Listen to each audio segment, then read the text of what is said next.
Some stories begin in silence, inside broken hearts, behind tired smiles, in the shadows of grief where hope feels long buried.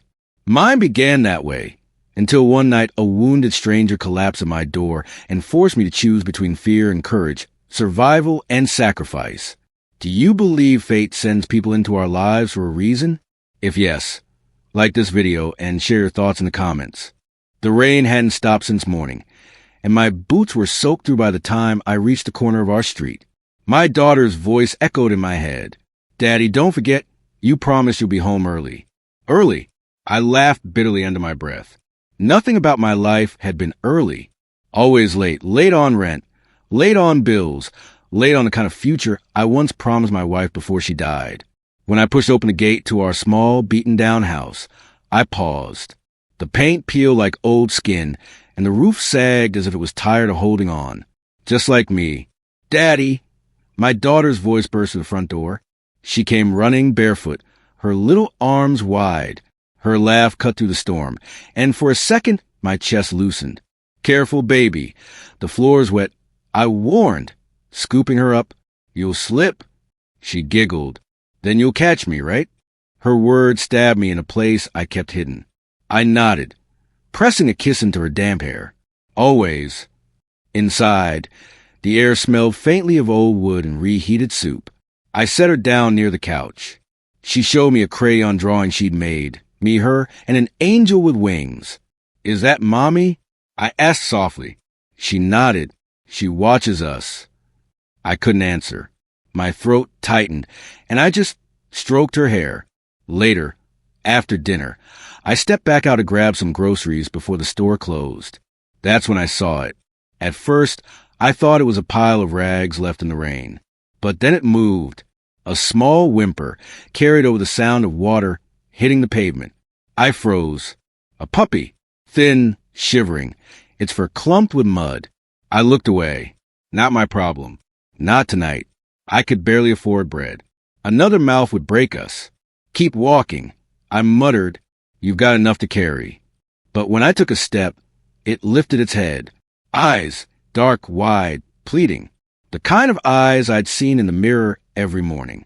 I cursed under my breath. Why now? Why me? I knelt slowly. "What are you doing out here, huh?" My voice cracked like I was talking to myself. The puppy whined, pressing closer. Its ribs stuck out. I shut my eyes. "You can't save everything, man." You couldn't even save her. My wife's face flashed in the rain. Her last breath, the silence that followed, the hole it left. I shook my head and stood. "Sorry, buddy. I can't." "Daddy?" I spun around. My daughter stood barefoot in the doorway, her hair plastered to her cheeks. "Why is the puppy crying?" "Sweetheart, get inside, you'll get sick." She ignored me, running over. She dropped to her knees and cradled the shivering animal. "He's cold. We have to help him." "Baby, we can't. We don't have room. We don't have food for him." Her lower lip trembled. "Then he'll die." The words gutted me. She looked at me like I was a hero, like I could fix anything. But I wasn't. I was just a man barely holding it together. Still, I couldn't look into her eyes and say no. I sighed, heavy, defeated. "All right, just for tonight. He can stay just tonight." Her face lit up like Christmas. She hugged me so tight I almost forgot the rain. "Thank you, Daddy. Thank you." I picked up the puppy, its tiny body trembling against my chest. "Don't thank me yet. This might be a mistake." She shook her head. "No, Daddy. His name is Hope." I stared at her. Hope. I hadn't said that word in years. We walked back inside together, the storm roaring behind us. I didn't know it then, but that small, muddy creature pressed against my chest was about to change everything I thought I knew about survival, about healing, about love.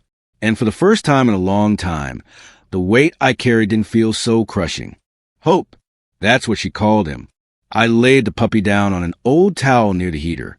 He curled up, shivering less now, but my mind wouldn't rest. My daughter sat beside him, stroking his muddy fur like he was treasure. "Daddy, look. He likes me." "Yeah," I muttered, rubbing my forehead. "Everyone likes you." She giggled, but I wasn't joking. People were drawn to her innocence, her laughter. Me? I pushed people away. I crouched down, staring at the puppy. We can't keep him. Yes, we can, she shot back. He's ours now. Sweetheart, food isn't free. You like your cereal? Your warm bed. She nodded cautiously. Well, this little guy needs food too. And medicine. And I sighed. We don't have it. Her eyes watered. Then I'll eat less.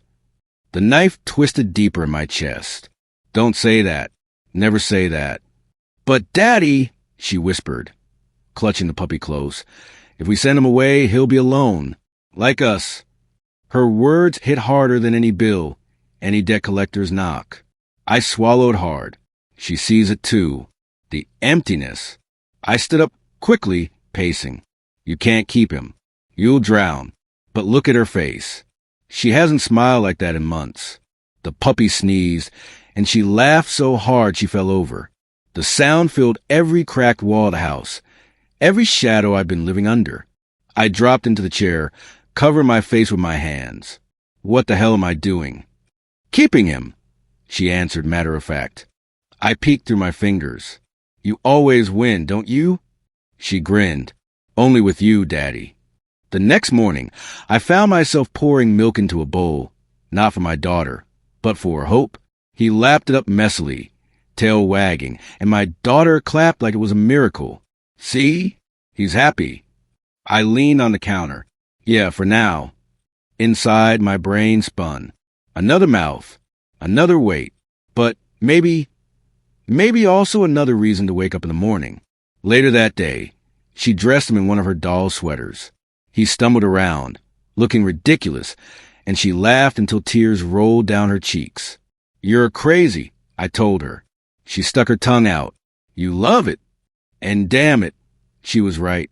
That night, after she'd fallen asleep, I sat alone in the kitchen with the puppy curled at my feet. Hope, huh? I whispered. He looked up at me with those same eyes from Moraine.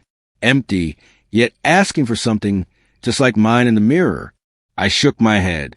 You don't know what you've gotten yourself into. The silence around me wasn't so heavy anymore. His tiny breast filled the space, soft and steady. I hadn't realized how much the quiet hurt until it wasn't there. Daddy. Her scream jolted me awake.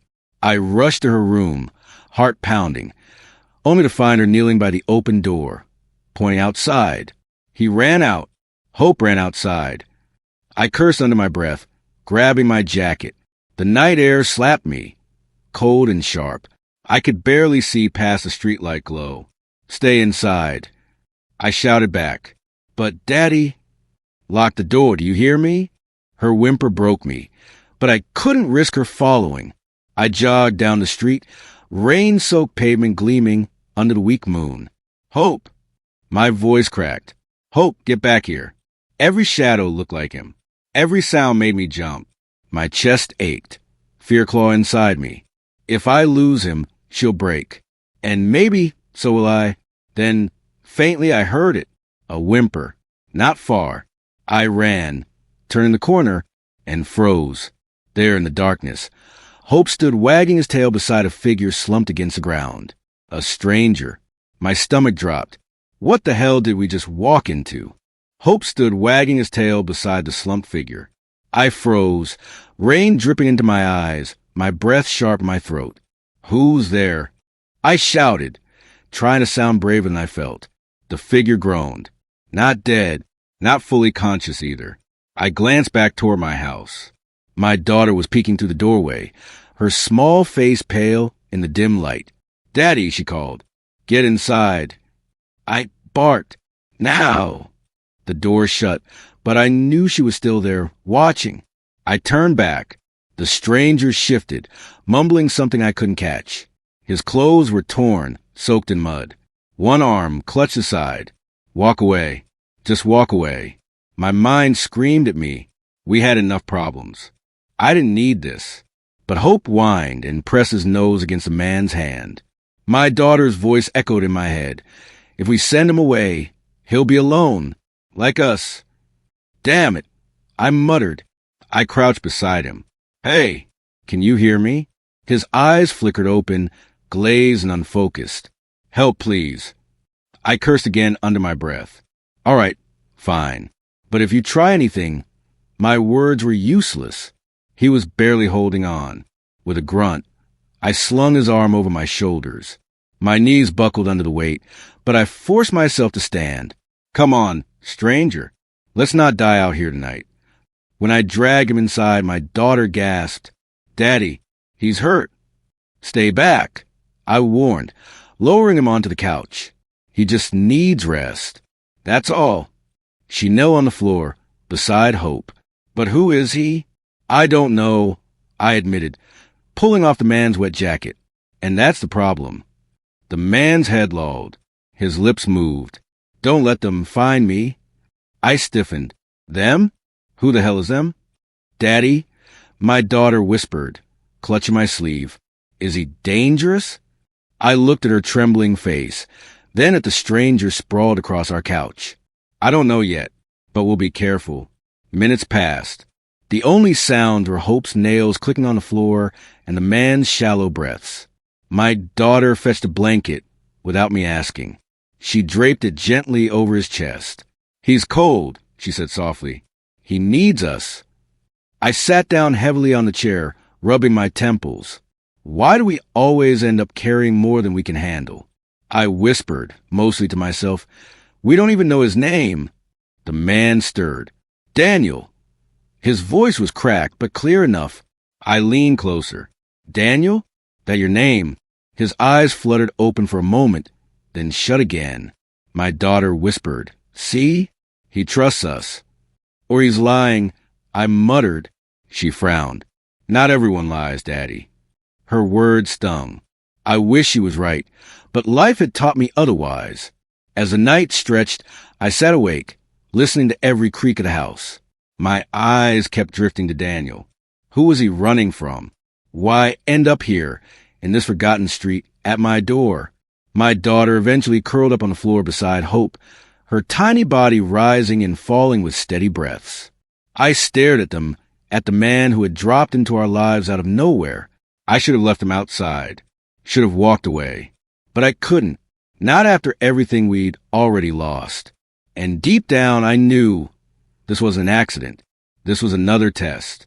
Another storm about to break over us. I sat in the dark, staring at the stranger sprawled across my couch. His name, Daniel, still echoed in my head. Hope snored softly on the rug. My daughter lay curled beside him, clutching the blanket. I should have felt relief that the man was still breathing. Instead, unease gnawed at me. A low groan broke the silence. Daniel shifted under the blanket, his eyes half open. You're awake, I muttered, keeping my voice low.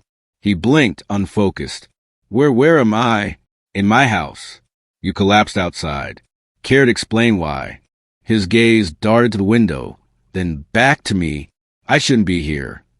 That makes two of us thinking the same thing. I said dryly, but you are here, so talk. He winced, clutching his side. Not safe, not for you. I just needed somewhere away. From who? I pressed. He shook his head weakly. I can't say. Don't know who I can trust. Those words struck like a knife. Don't know who to trust. That same phrase had slipped from my wife's lips before the ambulance doors shut. She'd trusted the wrong doctor, the wrong promises, and I'd been left standing alone in a hallway that smelled like bleach and death. I gritted my teeth. Well, you picked the wrong house. I have a kid. I can't risk. Daddy? My daughter's sleepy voice cut through. She sat up, rubbing her eyes. Is he okay? I forced calm into my tone. He'll be fine. Go back to sleep. But she crawled closer, ignoring me. She reached for Daniel's hand. You need water. And soup. Daniel's cracked lips twitched like he wanted to smile. You're kind. I pulled her back gently. Enough. He needs rest, not conversation. She pouted. He's not scary. He's just hurt. Baby, I whispered firmly. You don't know him, but Hope knows him, she argued, pointing at the puppy wagging his tail beside Daniel. Dogs know. I clenched my jaw. Dogs don't pay rent. Dogs don't keep my daughter safe. Still, when Daniel whispered, "Thank you for letting me stay," something in his voice sounded real, desperate. The next day, I tried to keep things normal. I made toast, packed my daughter's lunch, fed Hope. But every time I looked at Daniel resting on the couch, my chest tightened. He barely ate. He kept watching windows like a hunted man. I finally asked, "So, Daniel, what did you do? Steal something? Run from the law?"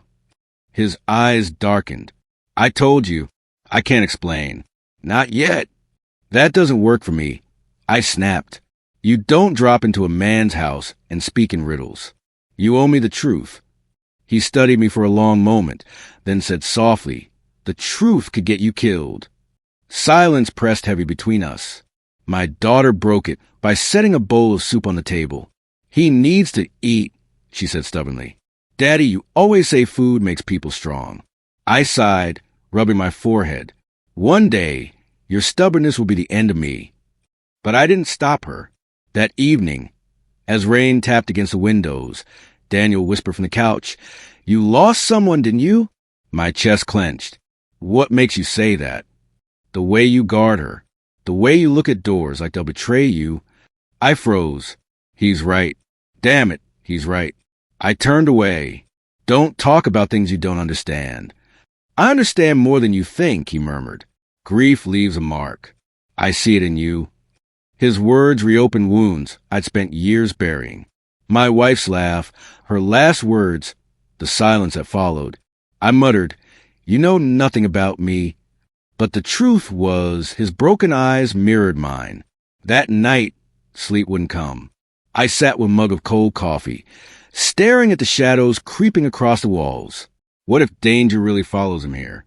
What if I'm putting my daughter at risk just by letting him breathe under my roof? I thought about throwing him out, but then I remembered the way my daughter held his hand, the way Hope curled at his feet like they belonged together. Am I protecting her by pushing him out, or by keeping him close? The floor creaked. My daughter appeared in the doorway, blanket wrapped around her. "Daddy, you're still awake." "Yeah, baby. Go back to bed." She shook her head. "You're scared again." I forced a smile. "Just thinking." She climbed onto my lap. "It's okay. He's not bad. I can tell." I kissed her hair, but my heart thudded heavy. She trusts too easily. And I don't trust at all. Then it happened. A sharp noise outside. A crunch of gravel. I froze, every nerve on edge. Hope growled low, ears pricked. Daniel sat up fast, eyes wide with fear. They found me. My blood ran cold. Whoever they were here. Daniel's words still hung in the air when the crunch of gravel sounded again, closer this time. I pressed a finger to my daughter's lips before she could speak. "Sure." Not a sound. Her wide eyes searched mine. "Daddy, what's happening?"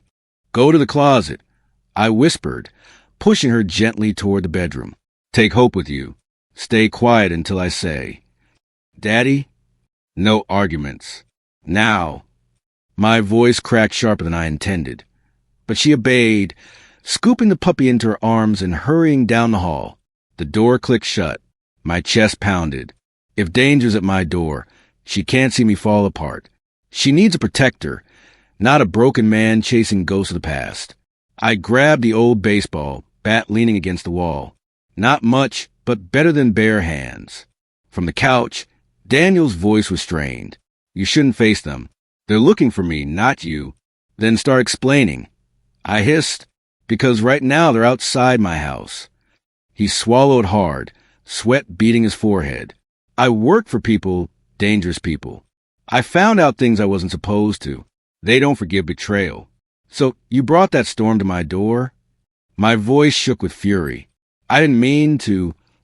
Another voice cut through the night, muffled but close. "Check the back. Don't let him slip away this time." My stomach dropped. More than one. Armed? Desperate? I didn't know. And that ignorance could kill us. Daniel clutched the armrest. "I should leave. If they catch me here, you'll all..." I cut him off. "If you step outside, you're a dead man. And they won't stop at the threshold. They'll tear through us to get to you. His eyes burned with shame. I never wanted this for you. Yeah, neither did I. I thought I left danger behind the day she died. Thought I could build a quiet life of scraped paychecks and bedtime stories. But danger has a way of finding cracks in the walls we build. And here it was, clawing at my door. The boards creaked under heavy boots. A flashlight beam sliced through the window. I gripped the bat tighter. If they cross the line, I swing until I can't. Daniel whispered hoarsely, I don't want your daughter hurt. Neither do I said, staring at the door. That's why we fight. The knob rattled. I raised the bat high. My heart hammered, so loud I swore they'd hear it. Then silence. Minutes crawled by, each second heavier than the last. Finally, footsteps retreated into the night. I didn't breathe until the sound faded. From the hall, my daughter's voice quivered. Daddy, can we come out now? I opened the door slowly. She rushed into my arms, hope whining in her grasp. It's okay, baby, I murmured, though my voice trembled. They're gone, for now. Daniel slumped back, exhausted. My daughter glanced at him, then at me. Why are they after him? Because he got mixed up with the wrong people, I said. She frowned. Then we have to help him. That's what Mommy would say, right? Her words pierced me deeper than any knife. She remembered. Even after all these years, she remembered her mother's kindness. Daniel's voice cracked. You don't have to. I've already caused enough pain. I looked at him, then at my little girl. Her small hand clutched mine, steady and sure. No, I said firmly. We don't abandon people. Not anymore. The weight of those words sank into me. I abandoned too many when grief hollowed me out. Friends, neighbors, even myself. But not this time. Not with her watching. Not with danger staring me in the face. We sat in silence, waiting for dawn. My daughter leaned against me. Hope curled in her lap. Daniel's eyes flickered shut, though fear still shadowed his face. Just as the first light crept through the curtains, a deep, thunderous roar shattered the fragile calm. Blades, rotors, the unmistakable chop of a helicopter descending. My daughter gasped, Daddy, what is that? I pulled her close, staring at the ceiling as dust shook loose. Trouble, I whispered. Real trouble. The roar grew louder, rattling the glass panes in our windows until they hummed like they might shatter. My daughter's fingers dug into my arm. Daddy, what do we do? I pulled her close. Stay with me. Don't let go. Hope barked wildly, his little body trembling but defiant as if he could chase the sky away. Through the thin curtains, beams of white light swept across our yard, blinding, searching. Dust swirled in the air as the chopper's blades chopped the morning silence into pieces. Daniel forced himself upright, face pale but eyes burning. They found me. My throat tightened. Who are they? He shook his head. Not who you think. Then tell me who, damn it. Are we in danger, or are we being rescued? He hesitated, gripping the back of the couch for balance. Both. My daughter gasped. Daddy, people are coming. Boots hit the ground outside. Shadows stretched long against the mist as figures advanced toward the door. Voices rang out, sharp and commanding. Daniel Hayes, step outside. You're surrounded. I spun toward him, blood freezing. Hayes? That your name? He nodded once, shame flickering across his face. I should have told you sooner. I could barely form the words. Who are you? He glanced at the door, then back at me. I was a government advisor. High level. I discovered corruption. Money funneled into places it shouldn't go. When I tried to expose it, my own people turned on me. They want me silenced. My head spun. So this isn't just some bad debt or street gang. This is bigger. He exhaled, shoulders heavy. Much bigger. My daughter tugged my sleeve. Daddy, they said his name. They know him. I crouched to her level, brushing hair from her face. I know, baby, but just because someone shouts doesn't mean they're here to help. Her eyes filled. Are they bad people? I swallowed hard. I don't know yet, but I feared I did. Every instinct screamed this wasn't a rescue. It was a net tightening around us. The door shook under a pounding fist. "Open up. Now!" Hope growled low in his throat. My daughter clutched him tighter. Daniel's voice cracked. "If you hand me over, they'll leave you alone. That's what they want." I glared at him. "And if they don't? What if they clean up every loose end, including us?" He closed his eyes. "Then I've doomed you." Silence stretched, broken only by the relentless thrum of the helicopter above.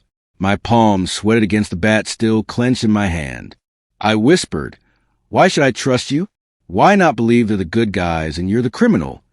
His voice trembled. "Because criminals don't run to broken-down houses with kind strangers inside. They take. I only wanted to survive." My daughter looked at me, eyes pleading. "Daddy, we can't just give him away." Her words cut deeper than any truth Daniel could offer. She saw me as strong, fair, someone who doesn't abandon others. If I betrayed that image now, what would she learn about me? About the world? The men outside shouted again. "This is your last warning." Daniel's shoulders sagged. "They'll come in if we don't answer." I looked at my daughter, at the puppy squirming in her arms, at the wounded man whose presence had torn open every fear I'd buried. Responsibility, trust, hope, all the things I thought I'd lost the night my wife died.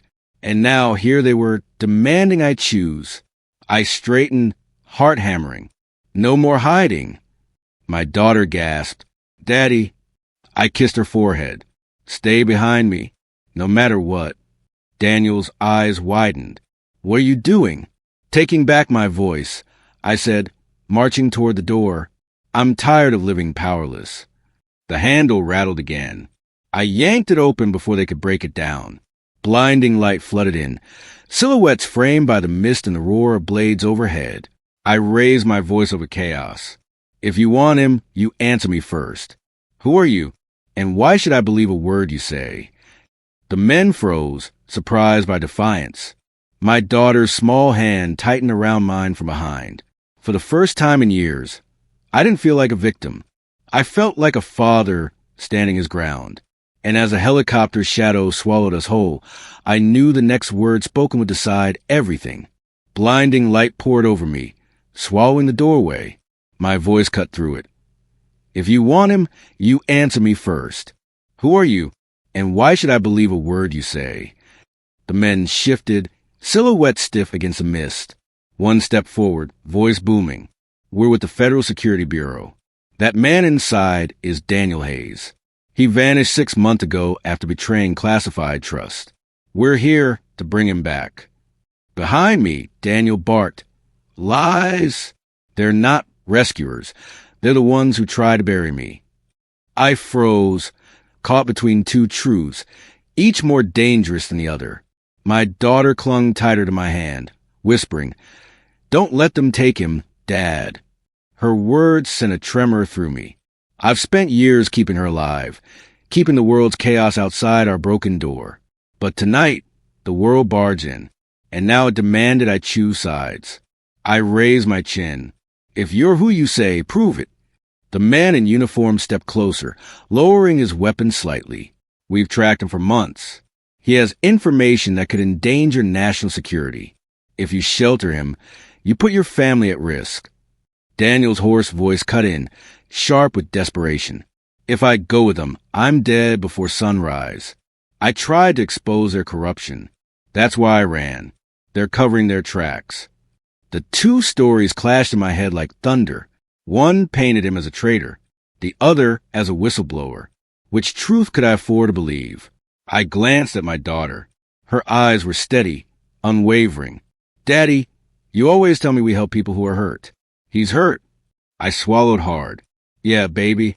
But sometimes helping means fighting giants we can't see." The officer barked again. "Sir, step aside. This isn't your fight." My chest burned. It became my fight the moment you landed that helicopter on my lawn. Hope growled at my feet, tiny but fearless. The sound steadied me. I was tired of being a man who bowed, who drifted through life numb.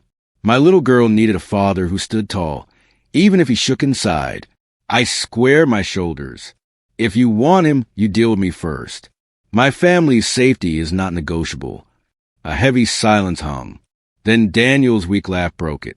You don't even know me, yet you're bargaining with men who could crush you. Why? I looked at him, then at my daughter's small hand clutching mine, because she's watching. And I won't teach her to trade someone's life for our comfort. The officer shifted, visibly impatient. You're making a mistake. Maybe, I said, but I've made plenty already. This time, I'll live with a choice. The wind from the blades whipped against us, stinging my face. I yelled over the roar. If he's dangerous, show me proof. If he's innocent, you'll answer for dragging a child into this. The man hesitated. For the first time, doubt flickered in his stance. Daniel whispered from behind me, voice ragged. They won't show you anything. They never do. My daughter leaned close, whispering, You're brave, Daddy. Her words broke something open inside me. Brave. I hadn't felt that word in years. Not since her mother was alive. But maybe bravery wasn't the absence of fear. Maybe it was standing tall even while shaking. The officer barked again. Final warning.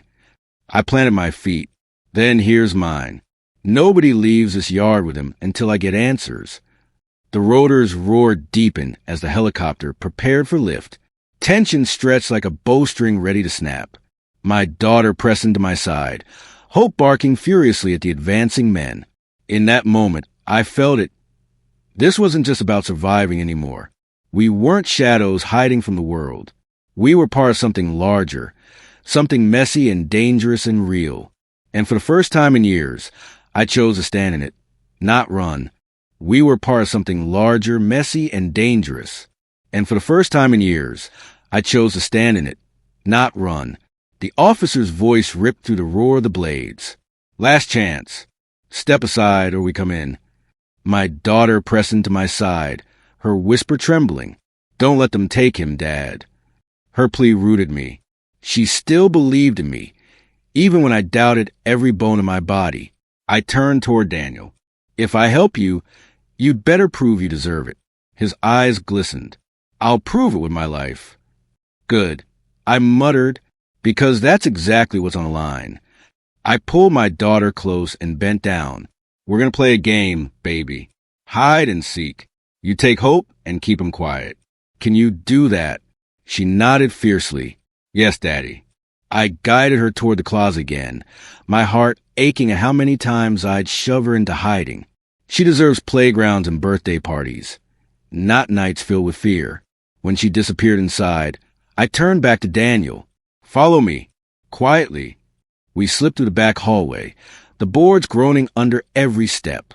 I led him to the crawl space beneath the floorboards, barely big enough, but hidden from the front. He hesitated. You'd risk everything for me? I swallowed hard. Not for you. For her. She reminded me who I am. His lips trembled into the faintest smile. Then maybe there's hope for me, too. I shoved the hatch closed just as fists pounded on the front door again. Open up. Now! I wiped the sweat from my palms and swung the door wide. Floodlights cut through the mist, blinding me. Where is he? The officer demanded. I forced a calm I didn't feel. Gone. Gone. His eyes narrowed. We saw him inside. Then you saw wrong. I said evenly, search if you want. But you won't find him here. Boots thundered into my house. Drawers yanked open. Furniture overturned. My little girl stayed hidden, silent as stone. Hope gave only a muffled whimper. Every crash tore at my insides. Every second felt like the end. But I held my ground. Finally, the officer stormed back. If you're lying, you'll regret it. Maybe, I said, my voice steadier than my legs. But not tonight. He stared hard at me, then at the dark windows. The chopper's blades churned the mist into a storm of dust and noise. With a sharp gesture, he barked, Pull out! Boots retreated. Shadows melted back into the fog. Then, as suddenly as it came, the helicopter lifted, its roar fading into the morning sky. Silence crashed down heavy and complete. The hatch creaked behind me. Daniel crawled out, pale but alive. You really did it. I let out a shaky laugh. Don't thank me yet. They'll be back. He touched my shoulder. I'll leave before they return. You don't deserve their war. My daughter rushed out of hiding, hope bouncing in her arms. Daddy, did we win? I pulled her close, pressing my cheek to her hair. For now, baby, for now. Daniel's gaze softened at her. She's stronger than most grown men I've met. Gets it from her mother, I whispered, throat tight. He straightened slowly. I'll disappear before dawn. But know this, you didn't just save me. You saved something bigger. And when the time comes, I won't forget. I wanted to scoff, but the sincerity in his eyes silenced me. Hours later, after he slipped into the mist, life crept back into its fragile rhythm. I patched broken drawers, calmed my daughter's fears, and tried to pretend things could be normal again. But 3 days later, the sound returned. Another helicopter, cutting through the afternoon sky. My chest seized. Not again. Please, not again. My daughter ran to window. Daddy, look, it's back. I braced for soldiers, for threats, for chaos. But when the men stepped out, their posture was different, calm, not hostile. One approached with papers in hand. Mr. Carter? He asked. I stiffened. Yeah. He extended a file.